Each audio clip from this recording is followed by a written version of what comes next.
HRN listeners. As we celebrate our 15th year, we are deepening our commitment to giving voice to the next generation of food systems storytellers, and we need your help. Our internship and fellowship programs help activate new possibilities for underrepresented and underestimated young people through experiential journalism, audio engineering, and production training. Through these unique programs, HRN helps food equity stewards build essential workforce readiness skills that expand their potential and foster economic mobility. Please consider supporting these critical programs. And with a minimum donation, you can be entered to win a dinner for two at an amazing restaurant in one of 8 cities and tickets to a concert at a great venue in one of those cities.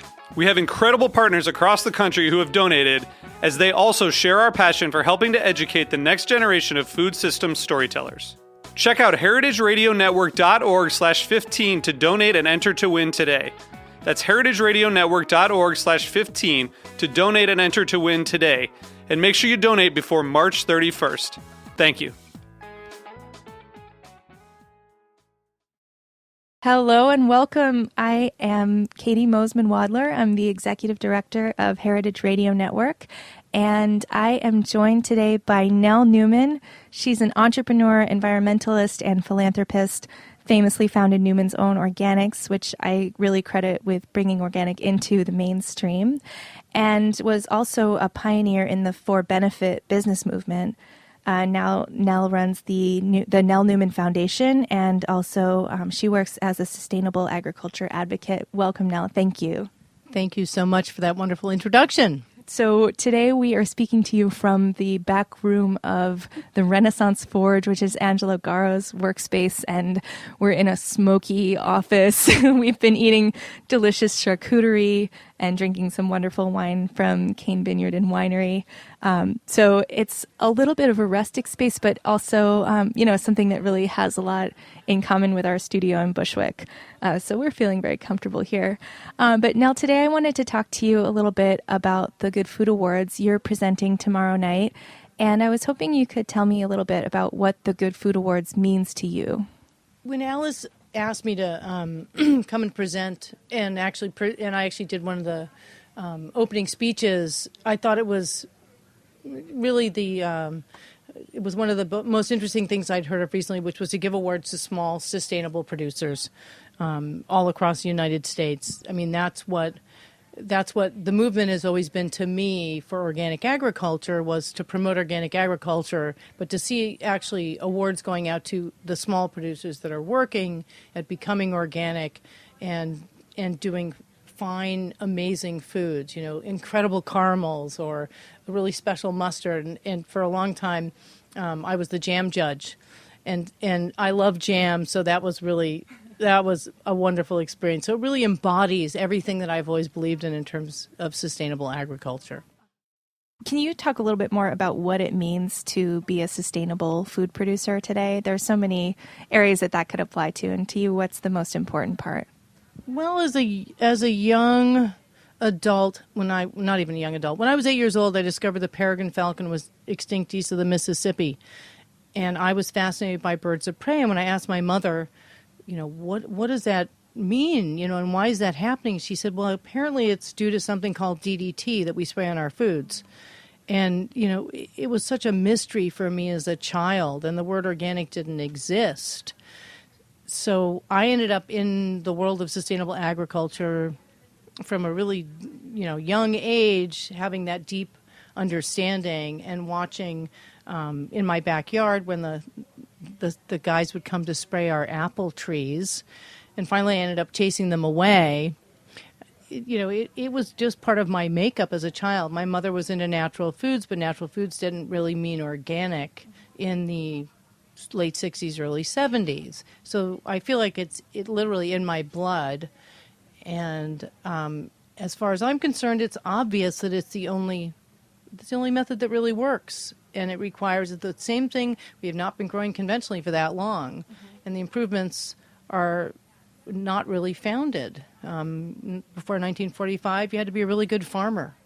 And the sustainability of your farm was based on the size of it and your ability to produce your own fertilizer and the biodiversity on your farm. So to me, it seems like the obvious solution that we need to really be aiming towards. you mentioned that you were the category judge for jams for quite a long time. The Good Food Awards has added a number of new categories. Is there a category that you are most excited for during the awards tomorrow? It's going to be interesting. I didn't even get a chance to really look through. I didn't get a chance to look through all the awardees. I've known a couple of people in Santa Cruz that were awardees, that were award winners for jams, and blind taste testing was so interesting to taste something that I thought, I think I know whose that is. So I think it's going to be interesting to see. They've got fish, preserved fish, meaning smoked fish. Which will be, that's a new category. Last year, I haven't judged for the last 2 years, and I'm sorry about that because I would have liked to have seen, the honeys. I mean, honey's going to be really interesting, and the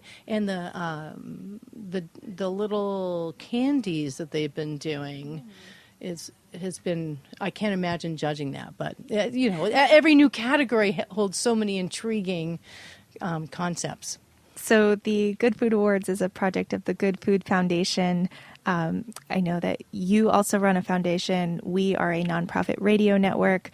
You sit on the board of EcoTrust, and I thought it would be great if you could tell us, for our listeners, a little bit about the work that EcoTrust is doing in the food and agriculture space to spread awareness.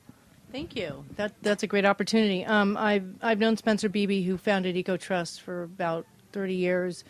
He founded Conservation International, worked for the Nature Conservancy, and then basically got sick of traveling around the world and decided to return to his home base of Portland to do sustainable economies in the Northwest. And so in the area of sustainable ag, the most recent thing they've been doing that's really fascinating is they have a new space called the RED. And the RED is to solve the last mile logistics that you have in the world of organic food. It means that anything that comes, if you're trying to bring products into the city, what do you do in that? You need a place to maybe make your honey, or maybe cut your meat, or process your fish. So they've started this space called the RED, and it's going to have some office space. It's going to have some spaces for manufacturing. It's got refrigeration, and then the distribution is all done by bicycle throughout Portland, because Portland is a crowded little city, getting bigger all the time, and so it's important to be able to transport and deliver your food. There's a great little organization, that's how they're doing their delivery. So that's one of the areas in the sustainable food world that EcoTrust really works on. They're very broad-based in their perspective about how do you support sustainable economies, but that is very specific.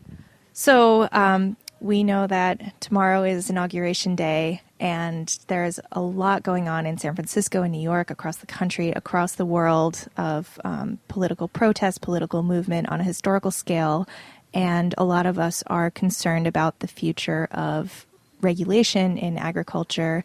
And I was hoping you could tell me your top 3 maybe priorities for the incoming administration as far as agriculture regulations.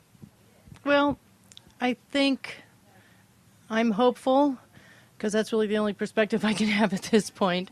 In terms of, my perspective has always been the same in terms of sustainable agriculture, and that is funding of sustainable agriculture. We need to have, when people say that you don't have organic agriculture can't feed the world, my argument has always been equal funding over equal time. If you don't have equal funding, you've only got 0.1% of the budget, which is what it was in '93 when I started in the natural foods world, and I know it's more now. How can you ever compare it? So that to me is one of the most, I think that is the most important perspective. I don't even know what 2 and 3 is, because to me that's the be-all, end-all. Without that, you don't have the evidence. I'm a biologist by training.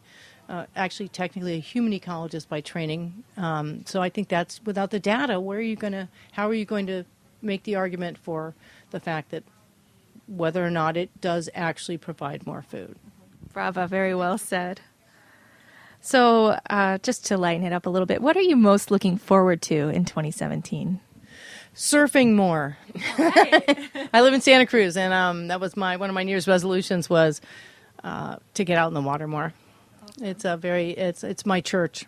So the last question I want to ask you about is, this is a segment that we call Big Ups, and this is an opportunity for you to shout out somebody or an organization in the food world, the agriculture world, who's doing great work that our listeners should know about. Boy, there's so many. One of my, two of my favorites, Mother Jones and Civil Eats, are two of my favorites. One an old timer, one an up and coming. Two organizations that I personally support. Thank you. Pleasure.